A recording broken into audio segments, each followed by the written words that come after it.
TNPSC போன்ற போட்டித் தேர்வுகளுக்கு தயாராகும் அனைத்து நண்பர்களுக்கும் வணக்கம். டிஎன்பிஎஸ்சி எக்ஸாம் எழுதுகிற எல்லாருமே எந்த எக்ஸாம் வந்தாலும் குரூப் 1 இருக்கட்டும், குரூப் 2A, 2, அப்புறம் குரூப் 4, அப்புறம் இதர எக்ஸாம்ஸ் எல்லாத்துலேயுமே பசங்க நிறைய பேர் நிறைய ஸ்டூடெண்ட்ஸ் எந்த இடத்துல தருமாறுறாங்க அப்படின்னு கேட்டாக்க மேக்ஸில் தான். ஸோ அதில் டோட்டலாக 25 கொஸ்டின்ஸ் இருக்கும். அந்த 25 இப்போ பிரிச்சிருக்காங்க. 15 ஆப்டிடியூட், அதாவது திறனறிவு, மீதி 10 ரீசனிங், அதாவது காரணவியல். ஓகேவா? ஸோ ஒரு ரீசனிங் கிட்டத்தட்ட ஓரளவுக்கு ஈஸியாக தான் இருக்குது. பட் அந்த 15 கொஸ்டின், அதாவது ஆப்டிடியூட் திறனறிவு, அது கொஞ்சம் அதுவும் ஈஸி தான். பட் மேக்ஸோட பேசிக்ஸு நிறைய பேர் தெரியாமல் போகிறப்ப அது கஷ்டமாக தெரியுது. பார்க்க போனால் மேக்ஸ் தான் ரொம்ப ஈஸியான ஒரு பார்ட், அதாவது ஆப்டிடியூடு தான். ஆனால் அதை கஷ்டமாக்கிக்கிறதுக்கு காரணம் என்ன அப்படின்னு கேட்டால், அதுக்கு முன்னாடி நமக்கு ஒரு பயம் ஏற்படுறது தான் அதை கஷ்டமாக்குது. அது மட்டும் இல்லாமல் மேக்ஸோட பேசிக்ஸ் தெரியாமல் நிறையா போகிறப்ப நம்ம மாட்டிக்கிறோம். சரிங்களா? அதனால் நம்ம எப்பொழுதுமே கணக்கை ஆரம்பிக்கிறப்ப பேசிக்ஸ்லேருந்து ஆரம்பிக்கணும். இப்போ ஃபஸ்ட்டு எண் அமைப்பு என்ன நம்பர் சிஸ்டம். ஓகேவா? நம்பர்ஸ் என்ன, ஒவ்வொரு நம்பருக்கு என்ன ப்ராப்பர்ட்டி இருக்குது அப்படிங்கிறத தெரிஞ்சுக்கிட்டு நம்ம உள்ளார போனோம் அப்படின்னாக்கா நமக்கு எதுவாக இருந்தாலும் ஈஸியாக இருக்கும். சரிங்களா? ஸோ அதனால தான் முதல் எடுத்தோன்னே எண் அமைப்பு அப்படிங்கிறத நம்ம பார்க்குறோம் இப்போ. சரியா? ஸோ எண் அமைப்பு ஃபஸ்ட்டு இயலெண்கள் மற்றும் முழு எண்கள். இயலெண்கள் அப்படின்னாக்கா ஓகேவா, 1லேருந்து ஸ்டார்ட் ஆகுறது. 1லேருந்து ஸ்டார்ட் ஆகிற எல்லாமே இயலெண்கள் தான், அதாவது நேச்சுரல் நம்பர்ஸ். ஓகேவா? Natural numbers. இதில் என்ன விஷயம் அப்படின்னு கேட்டால் 1, 2, 3 அப்படின்னு ஸ்டார்ட் ஆகி போய்கிட்டே இருக்கும். ஓகேவா? இதுக்கு இன்ஃபினிட்டி, அதோட எண்டு நமக்கு தெரியாது, அதனால் விட்டுருவோம். ஸோ டிஎன்பிஎஸ்சியாக இருக்கட்டும், இல்லை எந்த போட்டித் தேர்வாக வேணாலும் இருக்கட்டும், இந்தியாவில் எங்கே வேணாலும் எந்த போட்டித் தேர்வாக வேணாலும் எடுத்துக்கோங்க, அதில் கேட்குறது எல்லாமே நேச்சுரல் நம்பர்ஸ், அதாவது இயலெண்களை சம்மந்தப்பட்டது தான். ஓகேவா? அதுக்கு ரீசன் என்ன அப்படின்னு கேட்டாக்கா பின்னாடி வரும், ஆனால் அதை நான் முன்னாடி சொல்கிறேன் என்னன்ட்டு. 1, 2, 3. 1ஓட பொசிஷன் ஃபஸ்ட் இடத்துல இருக்குது, 2ஓட பொசிஷன் 2வது இடத்துல இருக்குது, 3ஓட பொசிஷன் 3வது இடத்துல இருக்குது. இது இயலெண்களோட ப்ராப்பர்ட்டி. ஓகேவா? அடுத்ததுக்குள்ளே போகிறப்போ உங்களுக்கு அதோட வித்தியாசம் புரியும். சரியா? அடுத்தது முழு எண்கள், ஹோல் நம்பர்ஸ்னு சொல்லுவாங்க. முழு எண்கள்னாக்கா ஹோல் நம்பர்ஸ். ஓகேவா? அது நேச்சுரல் நம்பர், இது ஹோல் நம்பர். சரி, இது எங்கேருந்து ஆரம்பிக்குதுன்னா 0லேருந்து ஆரம்பிக்குது. 0, 1, 2, 3 அப்படின்னு ஆரம்பிக்குது. 0ல் ஆரம்பித்து போய்கிட்டே இருக்கும். இதுக்கு எண்டு கிடையாது. ஓகேவா? ஸோ இதிலேருந்து கொஸ்டின் அதிகமாக கேட்க மாட்டாங்க. இதில் ரீசன் என்னென்னு கேட்டிங்கன்னா, ஃபஸ்ட்டு இடத்துல என்ன இருக்குது? 0 இருக்குது. 2வது இடத்துல என்ன இருக்குது? 1 இருக்குது. 3வது இடத்துல என்ன இருக்குது? 2 இருக்குது. அப்போ ஒவ்வொரு நம்பரோட பொசிஷனும் மாறுது. ஓகேவா? ஸோ இது நமக்கு இந்த ஏபி அண்ட் ஜிபின்னு சொல்லி பின்னாடி வரும். அந்த இடத்துல இது ரொம்ப கஷ்டமாக இருக்கும். ஓகேவா? அதனால தான் இதில் கேட்குறது எல்லாமே எதுலேருந்து கேட்பாங்கனாக்கா ஏழெண்கள்லேருந்து மட்டும் தான் கேட்பாங்க, முழு எண்களில் கேட்க மாட்டாங்க. சரி, அடுத்தது வழக்கம் போல் ஒற்றைப்படை இரட்டைப்படை எண்கள். இது எதுக்காகனாக்கா தெரிஞ்சுக்கணும் அப்படிங்கிற ஒரு விஷயம் தான், வேறு ஒன்றும் கிடையாது. ஒற்றைப்படை எண்கள்னால் 1, 2, 3 1, 3, 1, 3, 5, 7, 9, 11 அப்படின்னு போய்கிட்டே இருக்கிறது ஒற்றைப்படை எண்கள். அடுத்த இரட்டைப்படைனா எதில் முடிகிறதுன்னு பாருங்கள். 0, 2, 4, 6, 8 இதிலெல்லாம் முடிஞ்சு அப்படின்னாக்கா அது இரட்டைப்படை எண்கள். இது எல்லாமே இரட்டைப்படை எண்கள்னாக்கா 2ஆல் டிவைட் ஆகக்கூடிய எண்கள். சரியா?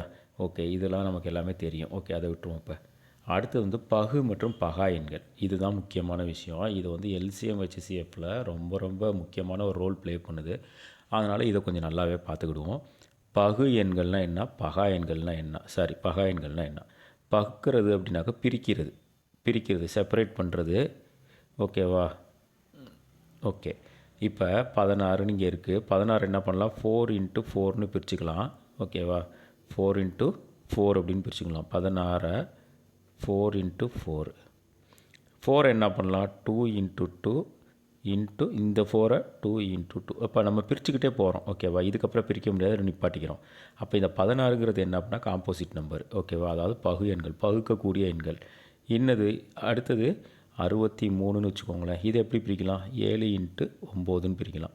சரி, இதோடு நிற்கிதா? இல்லை. 7 × இந்த 9 எப்படி பிரிக்கலாம்? 3 × 3 அப்படின்னு பிரிக்கலாம். ஸோ இந்த 7 இந்த 9 இது ரெண்டும் பிரிக்கிறது. இந்த 63 பிரித்தா இப்படி கிடைக்கிது. இது ரெண்டையும் என்ன சொல்கிறோன்னா காரணிகள்னு சொல்கிறோம். ஓகேவா? காரணிகள் பிரிக்கிறோம். அதே நேரத்தில் இன்னொரு விஷயத்தை இந்த இடத்துல தெரிஞ்சுக்கோங்க. நம்ம பிரிக்கிறோம். அப்போ பிரிக்கிறப்ப என்ன அர்த்தம்னாக்கா 63 எந்த நம்பரால் பிரிச்சிருக்கோம்? 7 × 9ன்னு பிரிச்சுக்கோம். அப்போ என்ன அர்த்தம்னா அந்த 63 7ஆலையும் டிவைட் ஆகும், 9ஆலையும் டிவைட் ஆகும், தனித்தனியாக டிவைட் ஆகும் அப்படின்னு அர்த்தம். எந்த எண்ணால் பிரிக்கிறோமோ அந்த பிரிக்கப்படுற எண் எந்தெந்த எண்ணாக பிரிச்சிருக்கோம் அந்த எண்களால் கண்டிப்பாக வகுப்படும். அதை ஒரு பாயிண்ட்டு தெரிஞ்சு வச்சுக்கோங்க. ஓகேவா? அதான் பாயிண்ட் போட்டிருக்கு, வேறு ஒன்றும் கிடையாது. 51 எப்படி பிரிக்கலாம்? 51 பாருங்கள், 3 × 17 அப்படின்னு பிரிக்கலாம் இல்லையா? ஸோ அந்த மாதிரி நம்ம பிரிச்சுடலாம். இதனால் இதில் வந்து 51 வந்து என்னென்னா காம்போசிட் நம்பர் அப்படின்னு சொல்லலாம். சரி, ஓகே. அடுத்தது பகா எண்ணா என்ன அப்படின்னு சொல்லி பார்க்கலாம். பகா எண் தான் ரொம்ப முக்கியம். பகா எண்ணுன்னா இங்கிலீஷில் ப்ரைம் நம்பர்னு சொல்கிறோம். ஓகேவா? சரி, இதை பாருங்கள். முதல்ல பார்த்தோம்னா 4 என்னன்னு பிரிக்கலாம், 2 × 2ன்னு பிரிக்கிறோம். 2 பிரிக்க முடியுமா அப்படின்னா முடியாது. எப்படி பிரிக்க முடியும்? 2 × 1 தான் நம்மளால் பிரிக்க முடியும். ஓகே, அதை விட்டுருவோம்.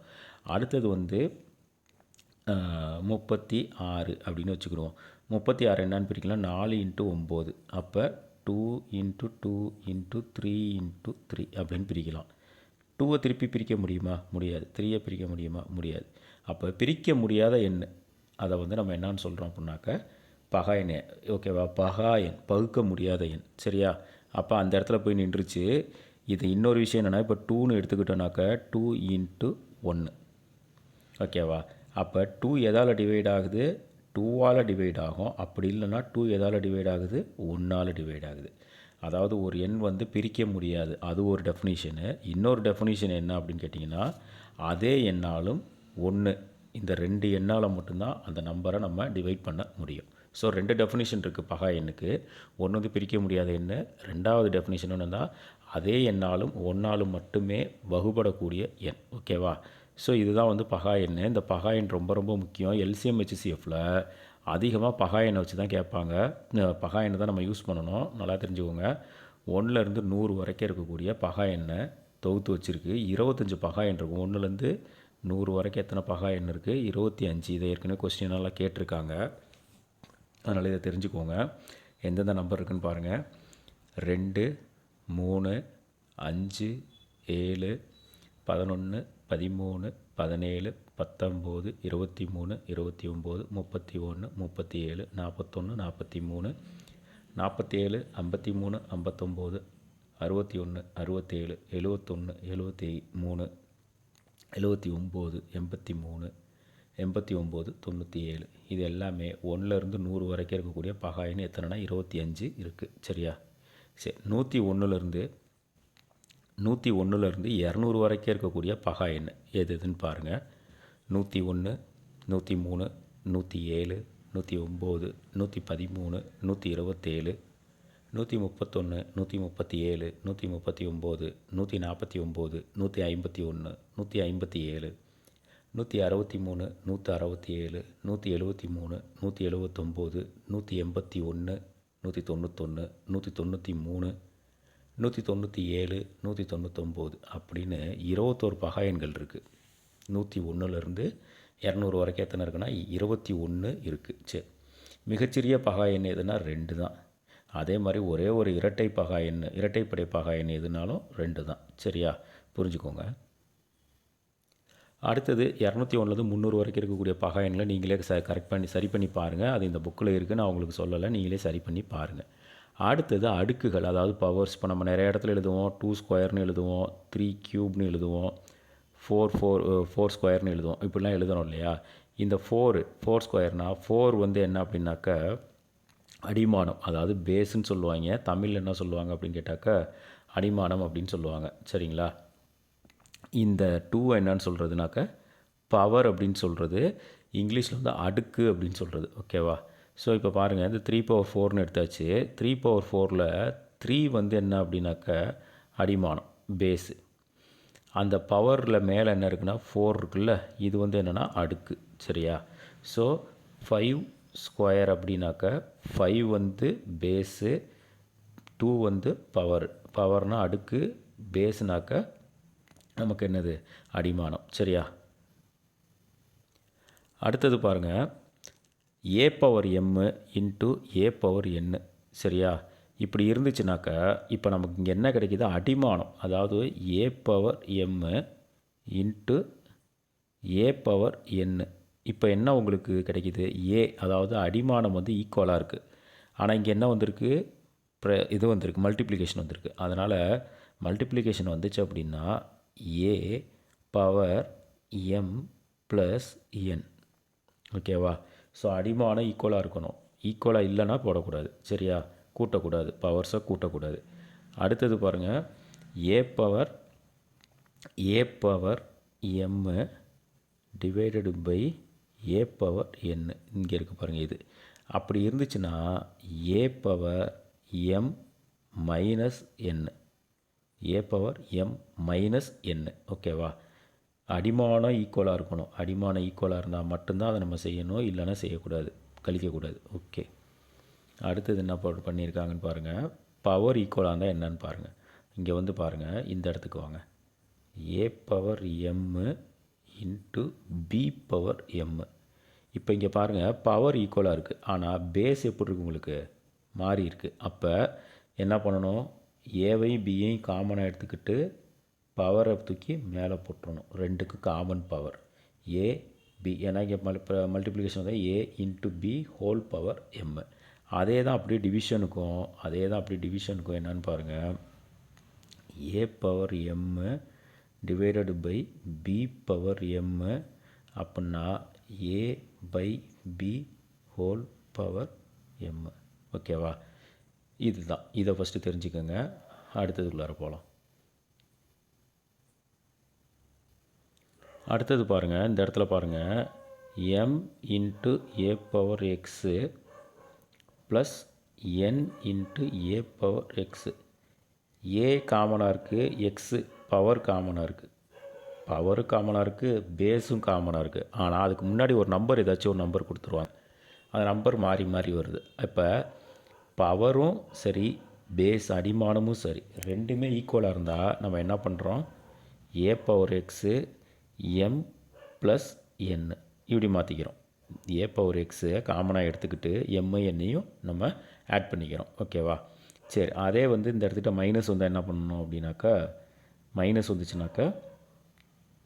வந்தாக்கா மைனஸ் போட்டுக்கணும். அவ்வளோதான். எங்கே பண்ணணும், இந்த இடத்துக்கிட்ட போட்டுக்க வேண்டியதான்.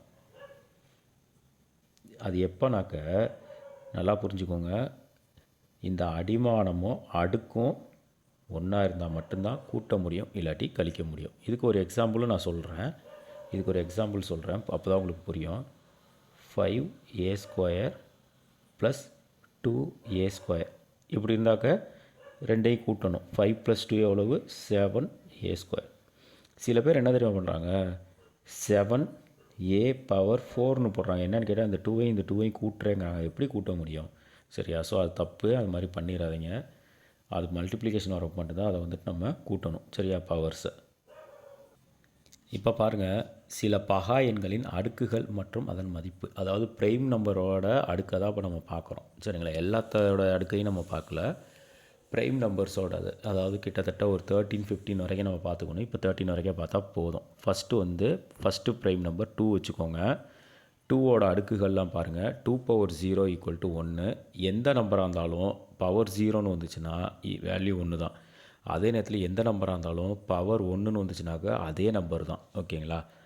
So 2 power 0 = 1, 2 power 1 = 2, 2² = 4, 2³ = 8, 2 power 4 16, 2 power 5 32, 2 power 6 64, 2 power 7 128, 2 power 8 256, 2 power 9 512, 2 power 10 1024. சில இடத்துல 2 பவர் 11லாம் கூட வரும். அப்போ அது என்ன ஆகும், 2048ன்னு வரும். இது வரைக்கும் நம்ம நல்லா தெரிஞ்சுக்கணும். சரிங்களா? இது பின்னாடி ரொம்ப உதவுங்க, இப்போமே படித்து வச்சுக்கிறது நல்லது. 3 power 0 = 1, 3 power 1 = 3, 3² = 9, 3³ = 27, 3 power 4 = 81, 3 power 5 = 243, 3 power 6 = 729, 3 power 7 = 2187, 5 power 0 = 1, 5 power 1 = 5, 5² = 25, 5³ = 125, 5 power 4 = 625, 5 power 5 = 3125. அதே மாதிரி 7 பவர் 0 = 1, 7 பவர் 1 = 7, 7² = 49, 7³ = 343, 7 பவர் 4 = 2401. 9 போடல, ஏன்னா அது ப்ரைம் நம்பர் கிடையாது, அதனால் அது போடல. அதாவது பகா எண் கிடையாது, அதனால் போடல. அதை விட்டுருங்க. ஓகேவா? இங்கே வாங்க. 11 power 0 = 1, 11 power 1 = 11, 11² = 121, 11³ = 1331, 11 power 4 equal to 14,641. 13 power 0 equal to 1, 13 power 1 equal to 13, 13 power square equal to 169, 13 cube equal to 2197. இதெல்லாம் கொஞ்சம் தெரிஞ்சு வச்சுக்கோங்க. உங்களுக்கு தெரிஞ்சால் இன்னமும் அதிகமாகவும் படிச்சுக்கலாம், ஒன்றும் தப்பு இல்லை. ஒரு எண்ணுக்கோட அடுக்கு பூஜ்ஜியம்னா அதோட மதிப்பு ஒன்று தான். எதாக இருந்தாலும் இப்போ 2 power 0னாலும் ஒன்று தான். 10,000 1 lakh power 0னாலும் ஒன்று தான். ஓகேவா? அதே நேரத்தில் ஒரு எண்ணின் அடுக்கு ஒன்றுனாக்கா அதேன்னு தான். இப்போ 2 power 1னாலும் 2. அதே நீங்கள் 1 lakh நான் எழுதிக்கிறேன் அப்படியே. 1 lakh power 1 ஈக்குவல்னாலும் 1 lakh தான். சரியா? அதனால் இந்த அடுக்கு மட்டும் நல்லா பார்த்துக்கோங்க. அடுத்த வீடியோவில் ஸ்கொயர்ஸு க்யூப்ஸு அந்த ஸ்கொயர்ஸ் அண்ட் க்யூப்ஸோட ப்ராப்பர்ட்டிஸ் பற்றி பார்க்கலாம். கொஞ்சம் சப்போர்ட் பண்ணுங்கள், வீடியோஸ் ஷேர் பண்ணுங்கள். இதில் என்னென்ன தவறுகள் இருக்குதுன்னு கொஞ்சம் கமெண்ட் பண்ணுங்கள். அப்போ தான் தவறை திருத்த முடியும். சப்போர்ட் பண்ணுங்கள். நன்றி, வணக்கம்.